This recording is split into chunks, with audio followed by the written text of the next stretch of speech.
বিগত তিনটি নির্বাচনের মতো বোঝাপড়ার কোনো নির্বাচন দেখতে চায় না জামায়াত। তাই আগামী নির্বাচনকে কেন্দ্র করে যদি কেউ মেকানিজম করার চেষ্টা করে তাহলে সবাই মিলে এদেশ থেকে তাদেরকে পালাতে বাধ্য করা হবে, এমন মন্তব্য করেছেন জামায়াতের আমির ডাক্তার শফিকুর রহমান। সোমবার সন্ধ্যায় বাংলাদেশ চীন মৈত্রী সম্মেলন কেন্দ্রে সশস্ত্র বাহিনীর অবসরপ্রাপ্ত কর্মকর্তাদের সঙ্গে মতবিনিময় সভায় এসব কথা বলেন তিনি।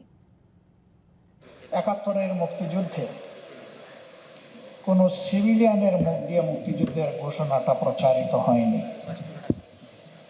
হয়েছে আপনাদের মুখ। আপনাদেরকে স্যালিউট।